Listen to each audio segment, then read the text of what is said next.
Okay, so my name is Natalia Skoczylas, and I welcome you to the webinar, another webinar in the series of webinar we host as part of the Trust in Play project, which is a project funded by Creative Europe Funds. And we run it together with the Goethe Institute in Athens, University of Applied Science in Amsterdam, Edge Riders, and Innovatens. Today's topic will be how to sell tickets, how to make money as game designers, as an artist, how to create communities around games, yeah, how to make a living in general. But maybe first, since we're in these very special circumstances, I wanted to talk to our guests, so Alex, Simon, and Matteo, about the ways their practice and their workflow and the way they sustain themselves has changed in the past weeks due to corona pandemic, close down, or whatever.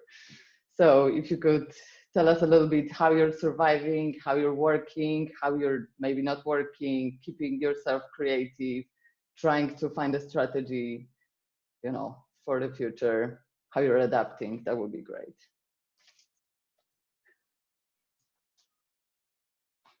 And one more thing, okay, then I'm gonna point who's starting. I wanted to tell everyone that of course you're invited to ask questions. Please ask them in the chat and I'll try, and after half an hour, 40 minutes of the discussion, I'll start including them in the conversation.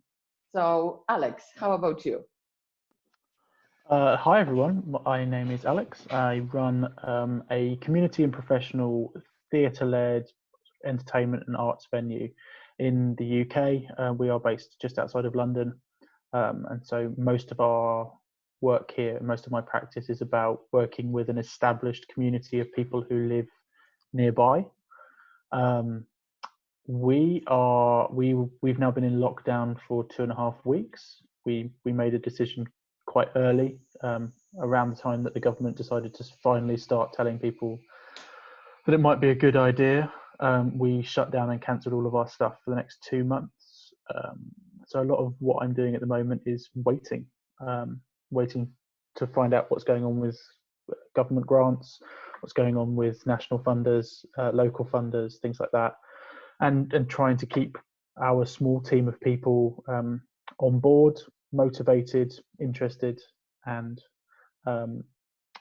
you know, I think a lot of people have seen that there's been a bit of a pivot to digital, and a lot of people suddenly moving online and trying to carve out a space for themselves and make themselves relevant in the digital sphere. We've not done that because our focus is on physical community. So at the moment we're kind of in a pause whilst we wait to see what comes next.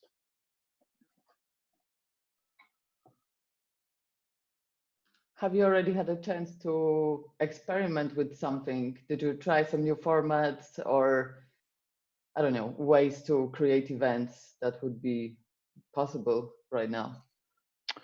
We've steered clear as far as possible of doing too much. People have just been inundated, I think, especially it feels like in the UK at the moment, there's just like so many European institutions putting their archives and back catalogues up digitally, UK institutions and American institutions as well. There's such a degree of entertainment choice out there. So we have been, where possible, sort of pushing people towards opportunities or ideas that might be a bit different, or something that they might otherwise not come across that isn't from like the National Theatre or wherever. So we've effectively become, certainly through our social media channels and our comms work, we've become more of a kind of signposting organisation, just trying to flag up what else is out there and how people might be able to entertain themselves, or how people might be able to help their kids out with homeschooling or whatever it is that people are doing at the moment. But most of my day is actually just spent think sort of putting things on a back burner for later and starting to think about, we've started this week thinking about maybe what happens next, which is a nice place to be. Thank you. How about you, Simon? Can you tell us a little bit about your practice before and how it looks right now?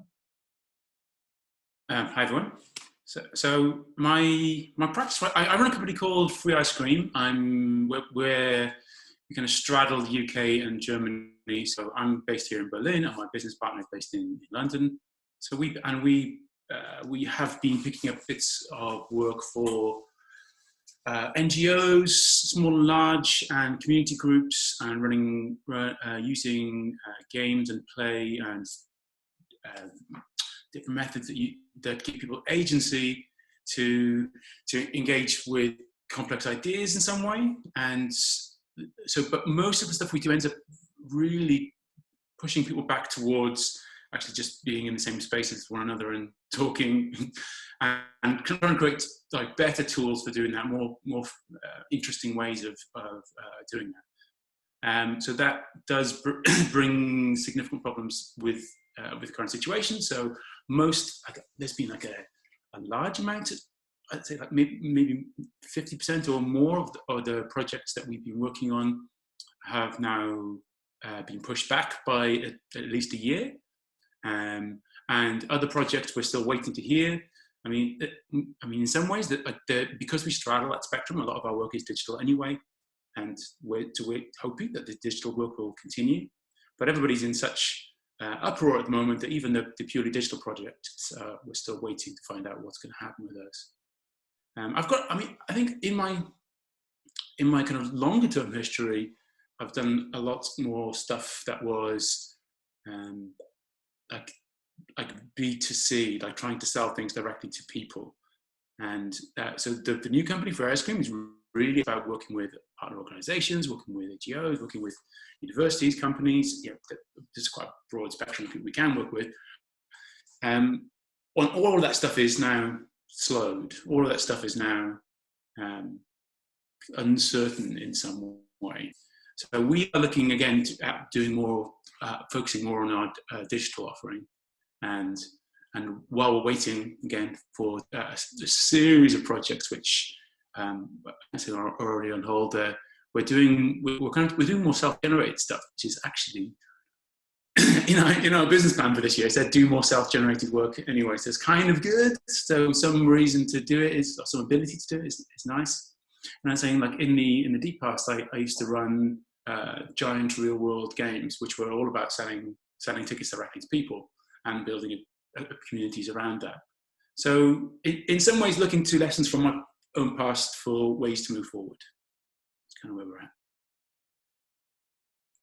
And you, Matteo? How did the situation affect you?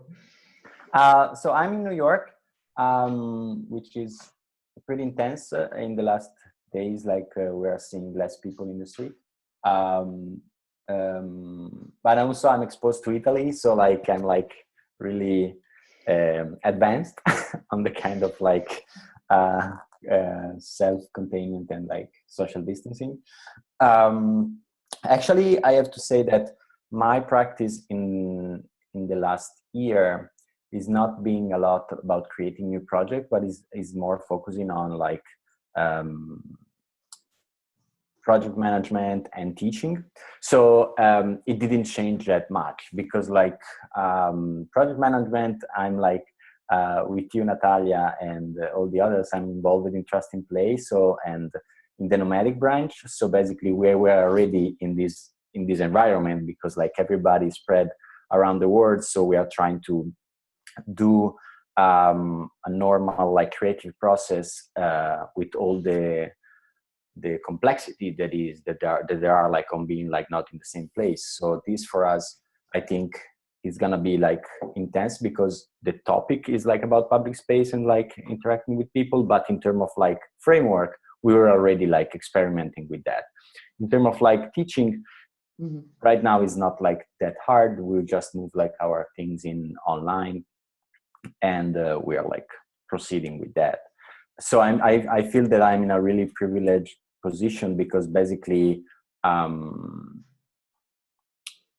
don't have like this pressure of like pivoting in order like to survive. So I'm really like privileged on that.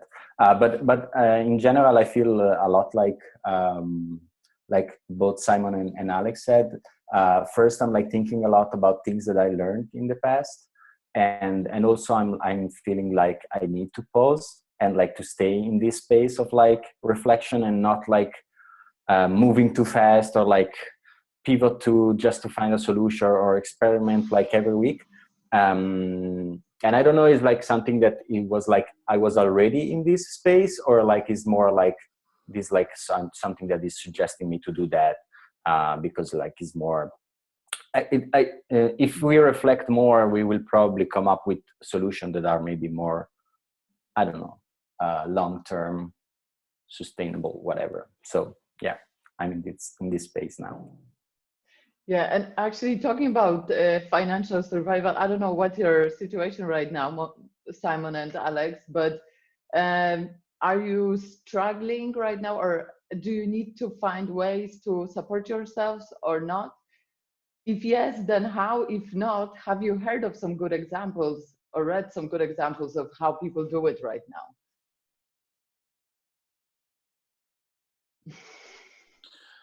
I mean, I think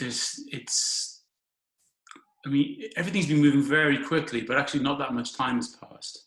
So I don't think that there are very many new good examples. If anyone else has a better answer than that, please chip in. And yeah, I mean, like we're a small company, so that's already a degree of uncertainty. We work in arts, more uncertainty. We do something weird with unusual clients who don't understand why they would want to hire us in the first place. So kind of used to huge amounts of uncertainty in the day-to-day.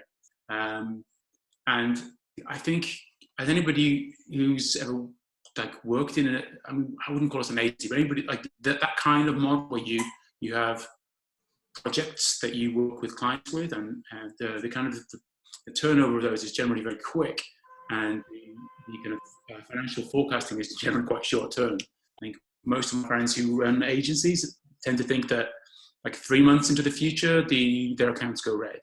So, but then it's always 3 months into the future. So hopefully we are still in that period where it's still 3 months in the future. But I mean, it's definitely more uncertain now, and there are definitely more. There are more reasons for things which seem to be settled to change. So, I mean, a lot of that is a bit like you were saying, Alex. It's a lot of it is just waiting. It's not a set of circumstances that you can control. You can be very charming with an organisation or client you work with, but they just have to behave as they have to behave. So when things change, it's not necessarily a very proactive situation. That's that end of the world anyway. We have historically been a very lean organisation anyway, although what we do is probably closer in some respects to kind of more traditional entertainment-based stuff. We work with a broad spectrum of artists and creatives, many of whom are starting off, making their first or second pieces, things like that. So there's a lot of uncertainty for them. But yeah, as Simon just says, like for us, this hasn't been a huge system shock. We've not gone from a place of being like plain sailing, money's sorted, we know what we're doing, we don't have to worry about it for the next 18 months. We always live hand to mouth as an organisation, and have done for the decade that I've worked for them. So in that respect, it's like we're used to feast and famine, and this just happens to be a famine. Okay. Well, let's hope the crisis won't last a year or any longer. We don't know right now, but yeah. Okay, going back to normal times, I wanted to ask you, how were things when they were normal? So first of all, maybe let's talk about building communities. What types of communities do you build and attract to your different activities, games, whatever artistic products you offer? And what are your strategies to attract the right kind of people? And how do you decide which are the right kind of people to begin with? Whoever wants to start. I don't think you decide who are the right kinds of people. I think that part of the joy of a community is that it's you interacting with people you don't know. It's people you didn't know before and who aren't necessarily exactly like you. I think maybe there's a shared interest. Maybe there's something which brings people together. But I think that one of the things I like about any community, virtual or physical, is that kind of is being brought into contact with somebody other than you, like who doesn't see the world the way that you do, and needing to but then sharing something despite that or because of that. And I mean, I think if the thing you're doing is has some value, then different people will find it as well. I think this is not very helpful. I mean, I think that most of the community building I've ever done has been really organic. It hasn't been any kind of like technical community building strategies. It haven't been like spending lots of money on outreach to find particular target demographics. It's really been the kind of field of dreams method, obviously, of doing something ridiculous and then people finding it. So there's that. I mean, I'm not suggesting that that's the only way of doing it, but I think that takes care of that who's in the community bit of it, like the thing that you make. It has a certain life or a certain kind of joy to it. Then people who are attracted to that will in some way have some sort of commonality, and I think that's a real strength of it as well, is that if you've got something which people are doing, I mean, games are great for this because you have a shared experience, and if it's in the city, then there's a whole world of people around you who do not have that shared experience, and it automatically creates this special group who have special knowledge and therefore have like a special bond. And so in those circumstances, I think that different kinds of communities can form, and historically, I've seen very disparate kinds of people come together and become different factions of communities in that way. Mm-hmm. Could you maybe give us an example of a game around which you build a community you're particularly happy about? The two things that I would say really were that I used to run a games festival called IGFest, which is an interesting games festival, and there's started from a lab, IG Lab, interesting games lab in like 2008, which was like the first informed game testing, pervasive games as we were calling it then, games testing lab, and so that started as a proposition that was being bandied around. I was like, oh, I had this idea. I've seen all these other games being played around the world, and there was this festival in New York. There was I was working for Blast Theory, playing their games and going to different arts festivals, and say, okay, there is a kind of common thread to all of this, which is something about real world play, something in the city, some kind of ridiculous premise, and so bringing those things together.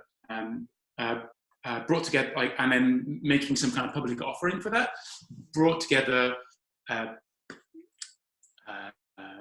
groups of people who just had a kind of curiosity, wanted to try something new. It also brought together, created a kind of an academic interest of people who were interested in new forms of play and urban strategies, and that project started off as quite niche. Like you could look around this webinar and see the faces and say, there's a kind of person who turns up to something which is called a games lab, and it's like, yes, And it really went from this kind of very enthusiastic group of geeks who were into this stuff, and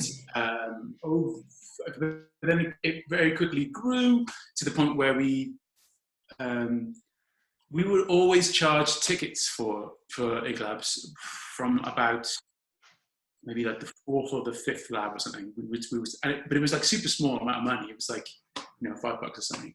But it was just something that it did two things. One, it helped to control the numbers. So if you sign up online to something, you're not very inclined to go to it. But if you sign up online and pay $5, then you're like, well, okay, well, it's enough to make you want to go. I think it also does the reverse. There's another part to that, which is the value proposition is there from the beginning, and it helps somebody to recognize that the thing they're doing is valuable because you pay for it, even if it's a small amount.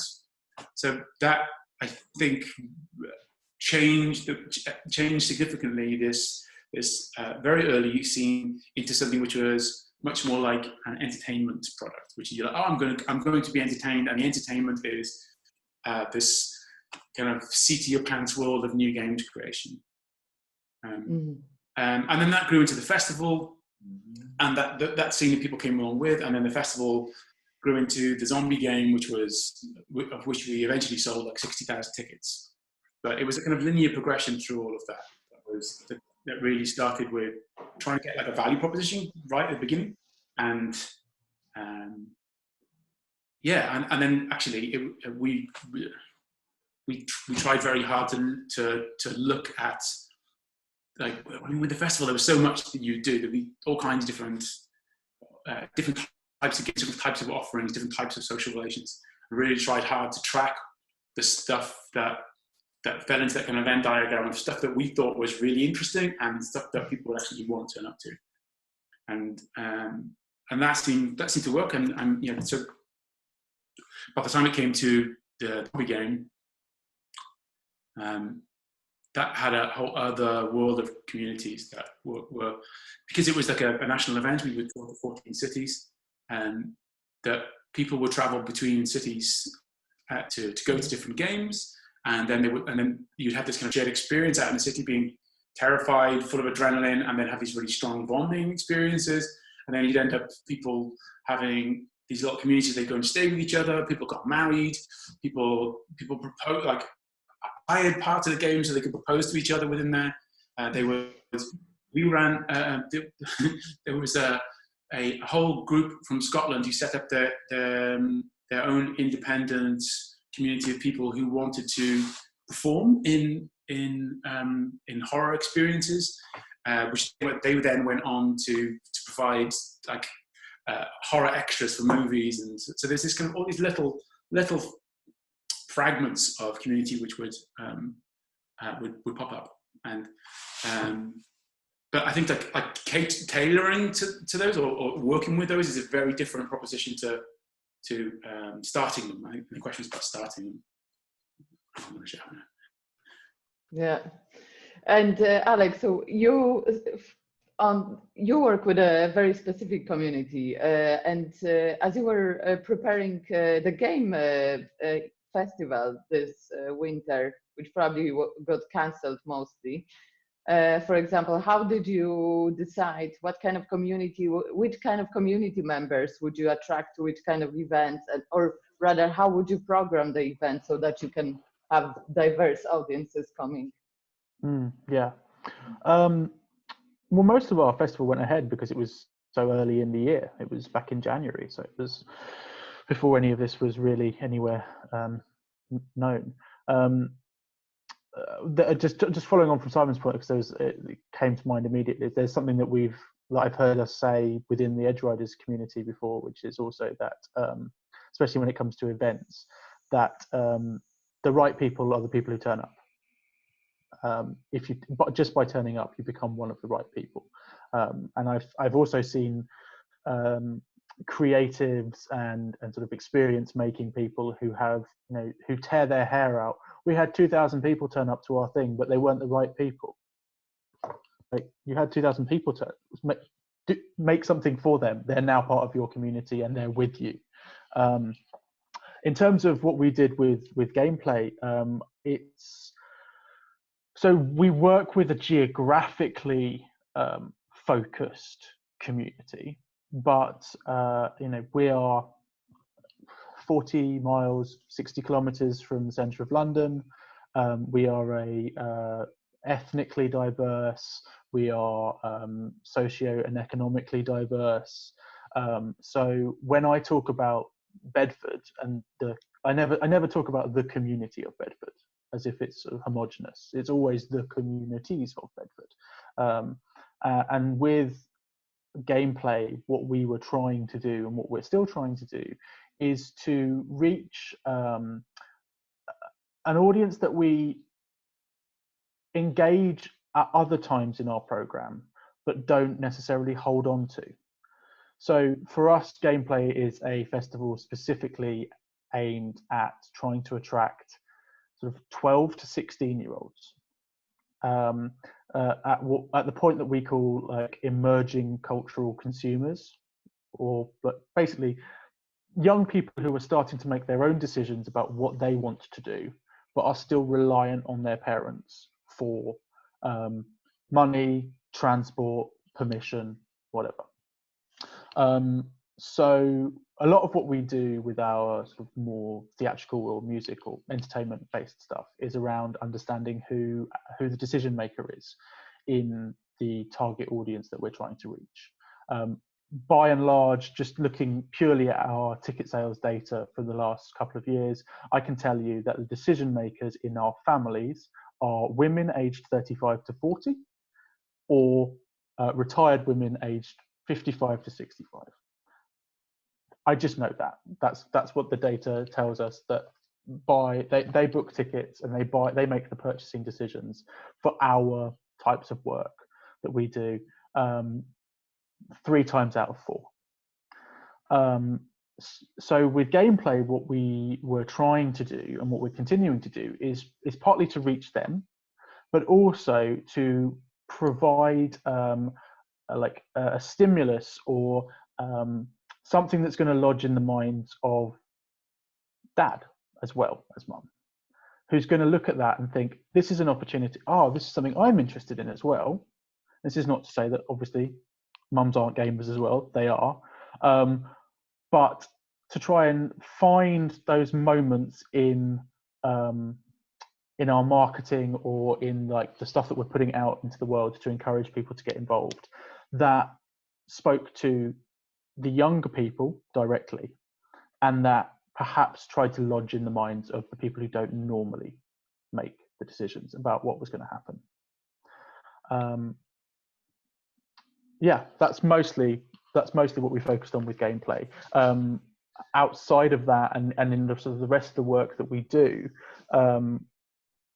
yeah, we've focused very much on trying to understand who our customers are, what experience they are anticipating, and therefore what experience we should try to give them, or how we should shape that experience, and to consider them as what audience experience is a big part of what we think about, because ultimately that's even though we're just a theatre, that is what we're selling.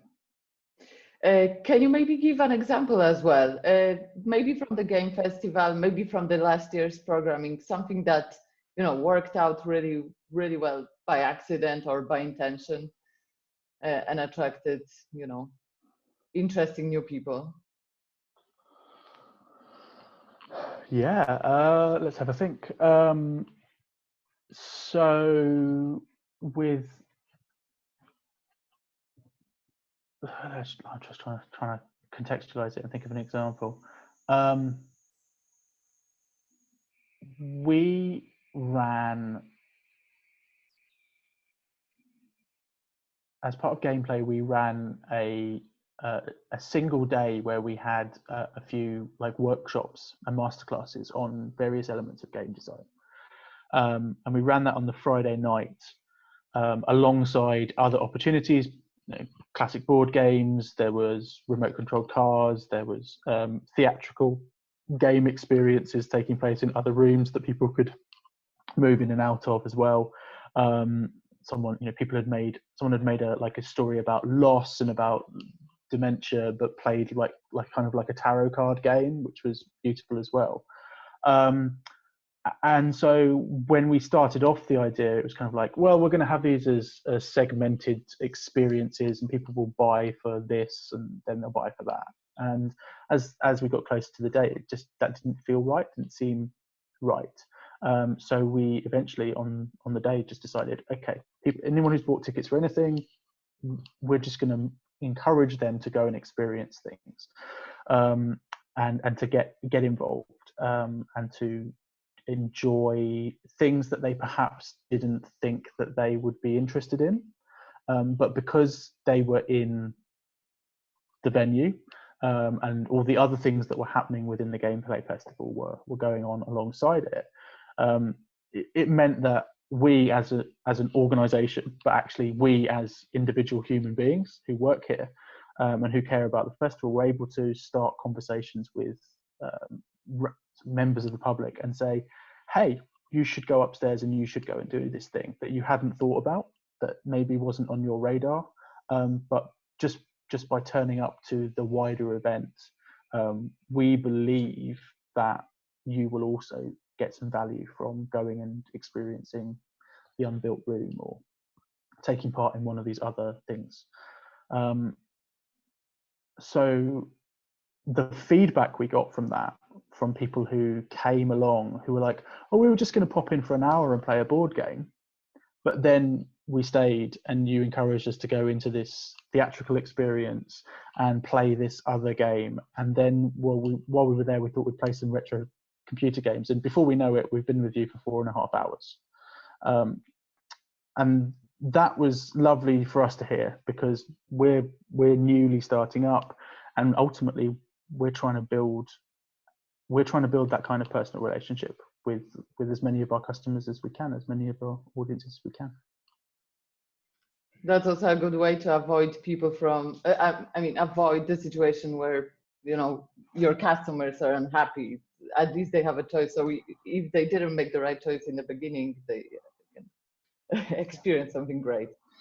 And Matteo, how about your projects? Would you like to tell us something about building communities? Yeah. So well, Natalia, you're the one of that experienced there were two projects that it made me think about community. The first one was Critical City, which was our first project, which was a creative community that went on for 5 years. And I totally agree with Simon about the thing that you will never know who are the people that will show up, but those are the right people if there is joy in what you're doing. We had this idea, okay, so Critical City is gonna attract creative people that are designer or artists or other things like that.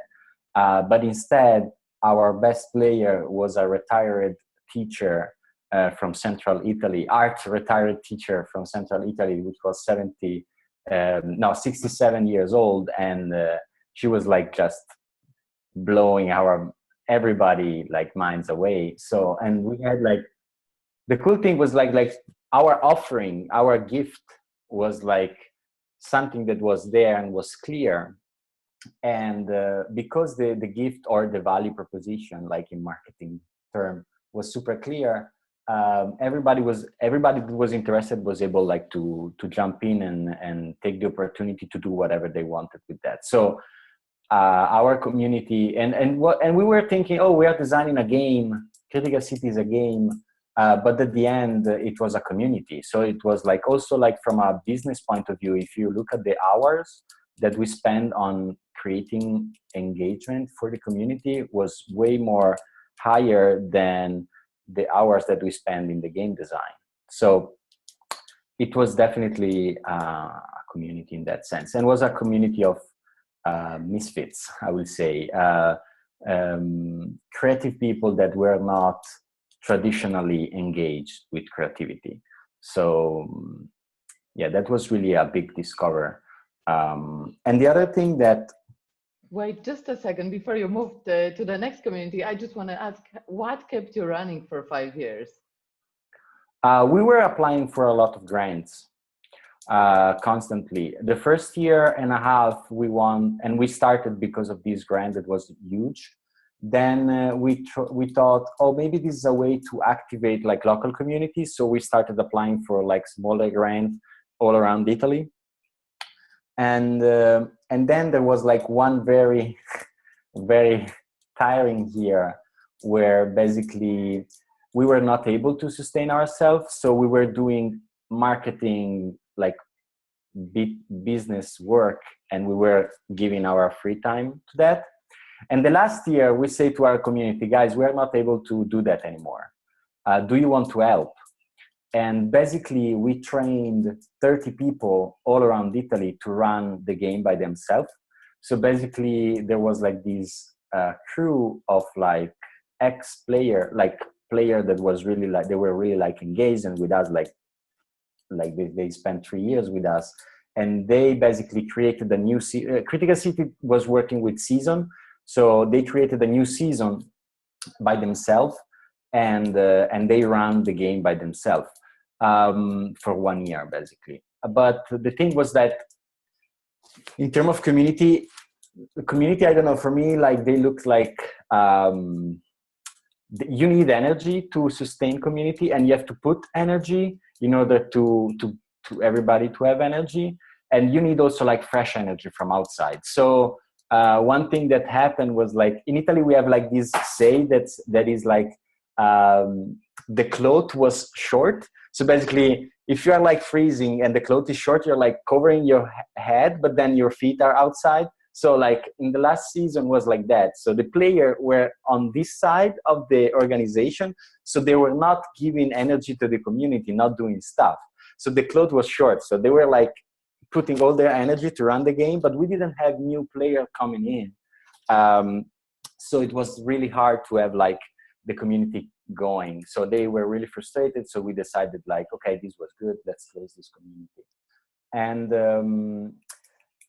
And for me, like one thing that I wish we had more opportunity to do. I mean, we had the opportunity because of the duration. We were able like to be in contact with the community. But something that I think I want to do more when I'm doing projects like that is like being able to listen to them, not only offer something, but like being able to really understand better who they are and what they want, and if I can do something for them or not or whatever. Just like because the framework of like I'm giving this to you. Maybe you have to pay or like whatever, but like it's like this transaction that is really economic, or like is a transaction. I'm the artist, I'm giving you this, blah blah blah, and it's not like we are in this together cycle or like feedback for like so yeah. I would love, I mean, for me, like one of the critical things on communities, like being able to listen and have channel to listen as much as possible, to understand who are the people that are like giving their time to your community. So basically, who are the people that are with you on that? Yeah, so I guess BB Games, you want to talk about it a little bit? Yeah, Basilicata Birthday Games were another community that we created, but was different because it was shorter. So basically, we were inviting 30 creative in one city in the Basilicata region, which is in the south of Italy. And basically it was like a giant creative circus, and it lasted for 1 month. Basically we had like 30 people in 4 cities every 2 weeks. So there were 120 players. And for me, like maybe this is a question for you, Natalia, because like for me, I was like just like organizing the thing and was like so crazy that, I mean, I definitely received a lot of energy from you, but like was really hard for me to understand if there was like a community around that. I know that there are like people that like, again, they are married now, they are together, blah, blah, blah. And you are here also, like, and you discovered like games, I think, there, and then you organized your journey to the end of the night in Slovenia by yourself, like, so I definitely see the result of that, but I don't know in terms of community if it worked somehow. Definitely was similar to the Athens, I think, experience that we have together this October. So like a lot of creative people all together doing a lot of creative stuff, being immersed in a city, and just like create this bond that can last also after the experience, which is also a big value on the things that we are doing. Yeah, I agree. I mean, well, there was a book written even about it in a way. I mean, it was an autobiography in which a chapter was about the experience too. And we're in touch with a lot of the people who went there that week with me. So yeah, I think it worked. It really worked. Simon, you wanted to say something? I mean, it's interesting how similar all of these experiences are. I think there's something about a spectrum here, where on one end of the spectrum, running events which you try to have a seamless edge between the kind of artists and then the kind of community people doing it, and then the other end of the spectrum being running events whereby you're the artist or you're the creative, and you just sell the thing to somebody, and they don't have that much say in it, other than opting into it. I think that I mean, certainly there's spent a lot of time with Games Lab and the festivals trying to kind of grease the pole to make that kind of transition really slippery and easy, so that somebody who would come to a playtesting lab and say, and give some advice about how they think a game should be changed. Oh, that's a really good idea. You seem to have a real flair for this. Why don't you come and get involved further? Trying to, get people to step forward. And there was that was really successful. And there's a number of people who came through that process who now work as full-time game designers or work in the industry in some way. And that's really gratifying to see that kind of transition.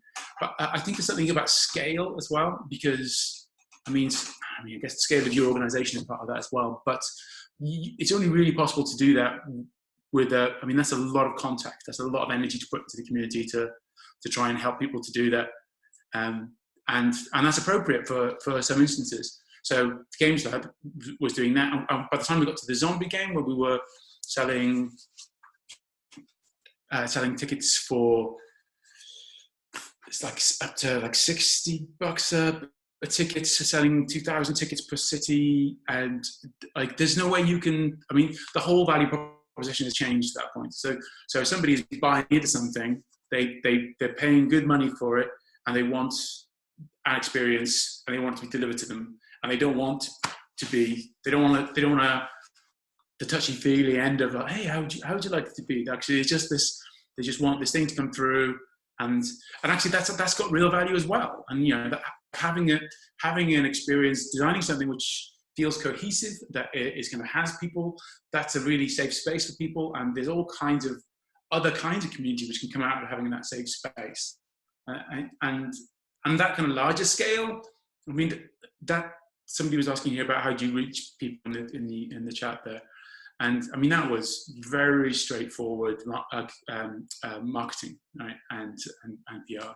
That was hiring the best PR agency that we could afford and getting them to place adverts in all the newspapers and in unusual places. And again, I mean, it's still a proposition which was selling. That was still, can you survive a night in a zombie apocalypse? And so the idea should be like, what? You're going to do what? There's at the core, that initial thing of like not going on brand, but going on the quality of the thing you're making. The thing itself has some heart to it, and that goes a long way. But you can just use like totally normal channels to build that community as well. If you want to do something at scale, then you're going to have to use totally normal marketing channels. Yeah, I also think that, if you have a community, you have a better chance of mitigating whatever problems there could be during the experience. While if you sell an expensive ticket and the experience is not up to people's expectations, then, you just kind of, But yeah, that's the risk, of course. Alex, you wanted to add something? Yeah, I was just going to talk a little bit off the back of that about not just scale, but also time. Because one of the things that we talk about within what we're trying to do here. So there are elements of our audience that we are trying to build actively, and that requires time, and it requires resource, and it requires focus, preferably all three at the same time if possible. But alongside that, we also talk quite a lot about growing our community, which might mean, every so often, occasionally checking in with people, putting on a show for a particular community that we would like to see more often in our theatre, pushing that, going out of our way to connect with people within those communities, to talk to them about, we've got this event coming up. Are you interested? Or we had this event. How come you didn't come? Tell us more. Give us feedback. What is it that you're looking for? And as with sort of most processes, natural kind of organic processes, sometimes it yields results and sometimes it doesn't. But it's kind of like our ongoing audience gardening. But that requires time. It just requires, it in some instances, it's the best part of a decade it's taken me to, and almost building like interpersonal relationships with certain organizations or certain community leaders or whatever it might be, so that there is a build up of trust there. They trust me, or they trust our venue, that they will have an experience that they are looking for, and that is something that we're lucky to be able to do, because we are a place-based, a space-based initiative. We are embedded in our community because we own bricks and mortar in the community. And it might be that for other organizations or for artists and makers, that some people think, yeah, what I want to achieve here is sort of a quick build. I want to make something using my time and my resource and my money in order to make something. But it may be that there are other approaches that people can take which are more long term, because I think that some of the kind of more organic processes, in the long term, that's where your sustainability lies, is in the time heavy but the not resource heavy stuff. Yeah, and that's especially relevant for a brick and mortar venue like yours. So we have one question from Sebastian. It's a question for Simon. Working now more with NGOs and organizations to fund projects, do you find it easier or harder to create urban play experiences for players? I think it's often still a hard sell to get organizations, like NGO style organizations, to run event-based projects. So most of the kind of real world city stuff is you need, unless your budgets are really big and you can build really nice software to mediate the process, then you need some humans on the ground somewhere to mediate and make things happen. And that actually limits the scale of things. So NGOs generally want to have something which is at scale. So that becomes difficult. And I think generally that there are less opportunities within that sector for making that kind of playful work. But that said, I think that making that kind of, I think people want that jam on their toast, but they have to have something. They have to have cheese. That's a terrible metaphor. So what I remember that is like having that kind of history, having that kind of project. People like to engage with you. That, oh, this is really fun. You've got this really fun work which you do. We want some of this, but can we have it like this big over here? And can it be essentially digital and still have all that fun and vibrancy and like have that kind of connected spirit where you're doing things and it's just like, of course you can. But I think it's. So I think there's a kind of there's a degree which many organizations want a piece of that, but not necessarily to go all the way into a really real world playful event. No problems. And we have one more question. Well, you partly answered that, but if there's anything else you could add to how to engage with your community using, publicity, word of mouth, whatever strategies, or also for selling your tickets, actually, that you maybe didn't mention yet, that would be great if you could chip in. Yeah, maybe I can start. We were like using a lot Facebook ads in Critical City, at least, was like the main way we were like inviting new people in. Instead, lately we focused a lot on newsletter and personalized newsletter. For us, like, was really important to have a relationship again and open the dialogue with our community and people that were like following us. So like yeah, we wrote like tons of emails and a lot of also questionnaire and survey in order like to understand who were the people that were interested in what we were doing. So I think we were discussing that with Alex, and maybe you can like add that the fact that when you are talking online, it's important that you are real people and not like an organization shouting your message, but it's more like, my name is Matteo and this is why I'm writing to you, and who are you? So this personalization, I think, was really key for us, like to be humans before being, I don't know, Urban Games Factory or like our project at the time.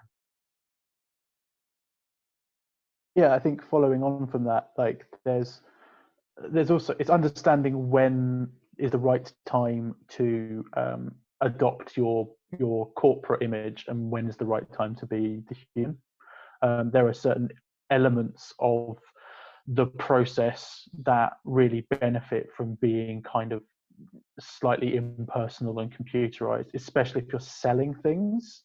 That process whereby a person sends them money and gets their token or docket or ticket or whatever it is that you're sending them, that's often an element where you kind of want to depersonalize it a bit and make it more of a like clear, obvious structure. And that might be where you're saying, thank you very much for buying a ticket, and you speak in your organizational language. But outside of those kind of purely transactional, almost like contractual obligations, I find that the personal touch is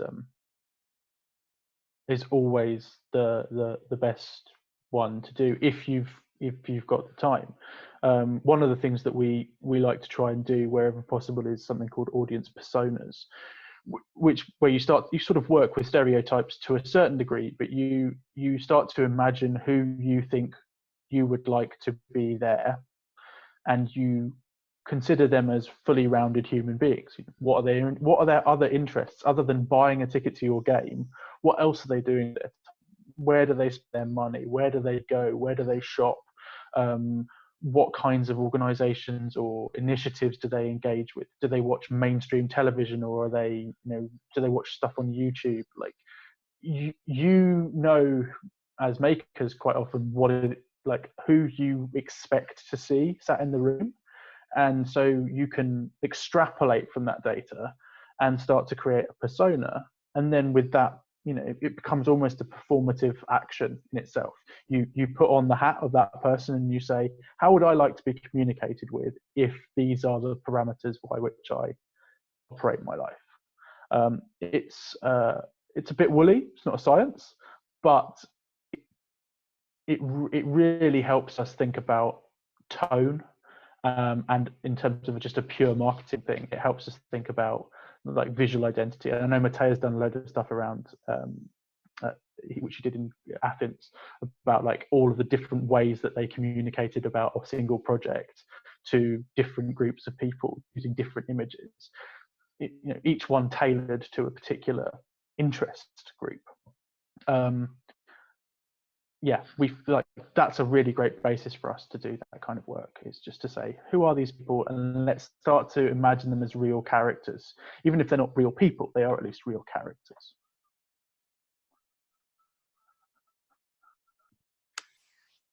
Matteo is challenging the rest of you guys who are watching in silence. If anybody wants to share your experiences with building communities, does anybody want to share a story or an example? Yeah, I think that there's a lot of like people listening to us today that they have a lot of like story of which probably will enrich everybody resilience in this moment. Like, so if someone like from the audience, they have like some strategy that they use like to build their own community, I would love to listen to that. If nobody volunteers, we can keep it as a homework. So if you think of something or you know of something, then you can post it as a comment on the platform. Okay, I've just finished and then Simon, yeah. So under the webinar, when we post the recording, you can also share great examples later on. Simon, please. Just a continuation from this idea of engagement.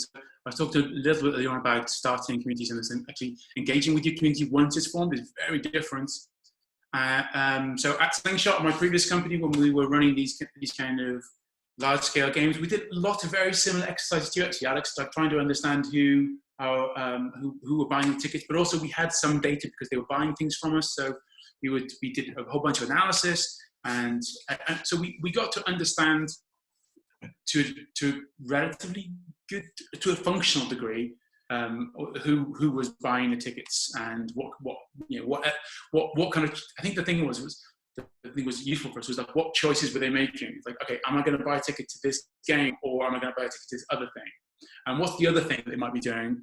And that's really useful. It's like, okay, so what kind of segments are you in? How do people think about the thing you're doing? And knowing that choice, you can then start to talk to people much more about, well, what are they trying to get out of that choice? So then you can really help to bring people into your experience by highlighting the aspects of it which fit within those parameters. I think like giving people good customer service in some ways. Oh God, that seems so dull. We had somebody full time just like refunding tickets and sending things out and running little competitions for getting T-shirts and like having this very human voice. So I think the other thing that to be when you scale your project, when you start off and it's just you in the community and there's everybody's in it together. Once that gets to a certain point, that you cross a line and you are no longer the friendly neighborhood game maker. You become the man, and then people want a piece of you, and they want to, and so it's an awkward transition when you become a large organization that while everybody loves you to begin with, and as soon as anything goes wrong, everybody's like clamoring at the edges, like any kind of. Like when somebody loves a game, they often complain about the small thing that doesn't make it quite perfect. But so that's definitely a thing with events in real life. So I've been through that cycle a number of times. And right on cue, we're in that cycle right now because we're just about to set up the Games Lab here in Berlin. So IGLab Berlin, that's a secret link to IGLab Berlin, which we were going to start this just like last Thursday. We were going to have the first one. Obvious reasons we're not having a real world games lab, but we are focusing a lot on what we can do in this space now, and what is our responsibility in this space, and what can we do to build a community of people who are interested in this style of play in a city, and how we can connect people, and going forward when we allow our houses again, how are we going to reintroduce the ability to touch each other? That's going to be some delicate procedures. So yeah, if you're interested, come and sign up. Sorry, thank you very much. I'm going to also, can I post the link on the platform? Or is it secret? I can. Sorry. No. Yeah, you can. It's just, it's going to be, the events are going to be taking place in Berlin. Right. We also run one in the UK, so there is a UK version and a German version coming soon. Mm-hmm. Okay. Okay. I guess the question from Test is to you again. How did you go from it's free, try it out to pay, then you can use it? Or to any of you actually who has this experience? As I was saying, for the Games Lab, we started charging for it early, and we didn't charge very much. But I think that that proposition is really is important. That it's a commercial relationship for this thing. I think you can go a long way with community-led games, and if anybody else who's done a Journey to the End of the Night can knows for sure that you can do a lot of stuff with people who are doing it because they love it. But if you want, that extra step into making something repeatable and safe, it is really expensive. So it doesn't really work to have that as free all the time. Or you might have the same problem as Matteo is saying, is that actually your community comes together and focuses all of its energy on the kind of the product, but actually then there's this whole other problem of generating people to pay for this or to enliven it in some way. So it's all of that is expensive. So I mean, charge things as soon as possible, even if it's not very much, and then you can put the prices up later. Yeah. Yeah. Maybe Matteo can also add a little bit, because you've also changed the model as you were kind of running out of funds to ask the community to support you. I guess it's also part of the problem with the funding, that if you get the public funding, you're not allowed to sell tickets many times with European funding, for example, right? Yeah. So then, yeah, that was really traumatic, because like after 7 years of like doing B2B basically, so we were like sustaining ourselves. Basically, we were applying for grants, get the money, create a project, offer it for free to our community, and then the grant is out, you apply for something else, you do a new project, you create a new community, and then it's out, and again and again and again. For 7 years, we decided like to like try to grow and build something more stable. So we tried to go B2C, and we were doing things very polished. I think after 7 years, we were like thinking, oh, we're really good. We're really, really good. So we were like, we did like a Journey to the End of the Night. It was like 1,400 people, and everybody was like amazed. And so like we were like feeling that we were really confident on like our level of the quality of what we were offering. So we were like, when we tried to switch to B2C, we said, okay, we're gonna like do something that is amazing because we are really good. And everybody was saying to us, you are really good as well. So we were like really planning for crash and for failure. And we did that amazingly. We failed amazingly because like we set the expectation so high and we added like this level of like transaction. So you were paying a ticket to come to our new production. But because like all before that, in order like to have people, we had like to have amazing production that were like perfect, because the event was for free. So everybody, you had like to get them like engaged, and you have like to offer something that is outstanding.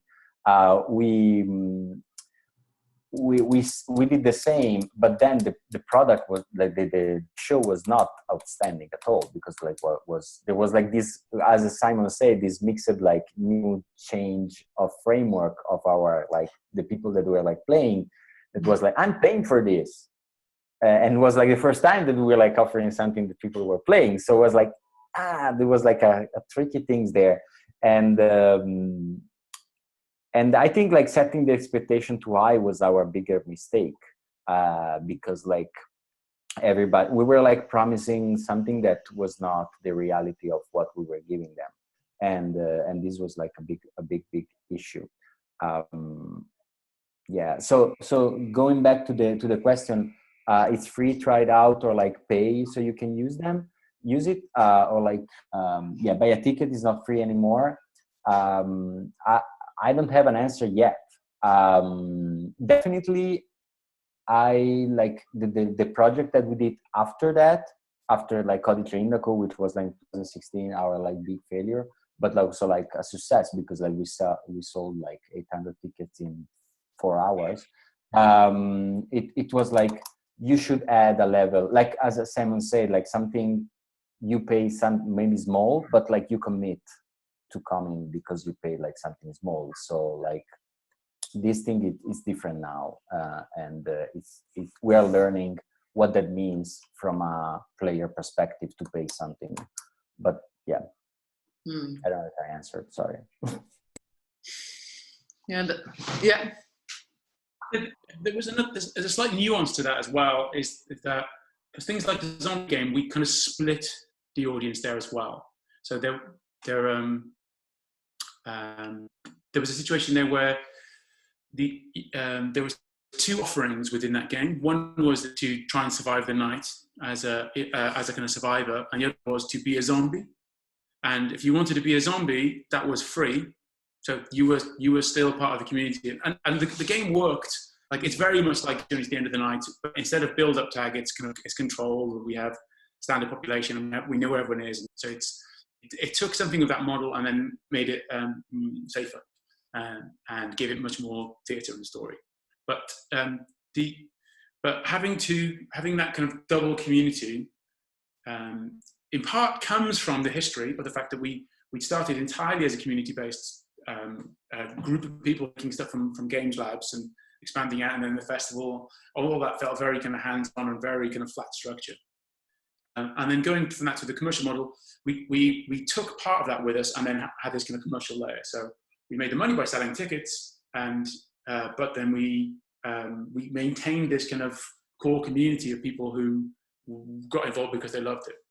That community was expensive to run, but the value proposition which came along with it, I mean, not uncynically, it was fantastic to have a group of people who, like, the best bit about that game, if you're a total enthusiast, the best thing to do is to be a zombie. And that bit was free.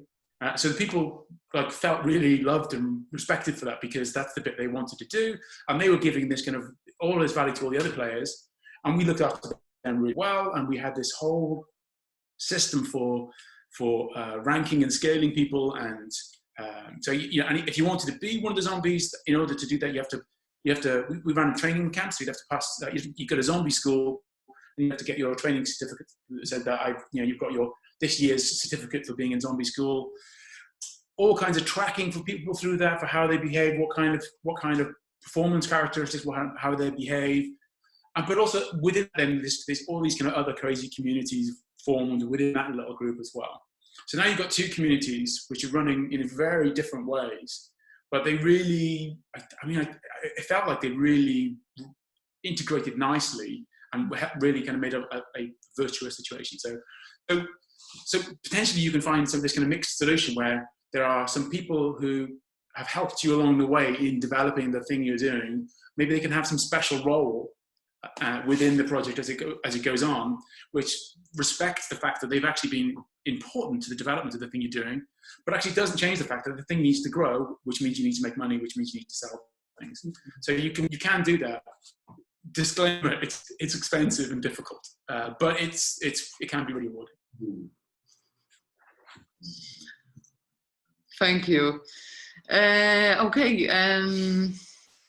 Does anybody know? Well, Sebastian is asking: does anybody know any urban game players, makers, designers who earn substantial income through Patreon?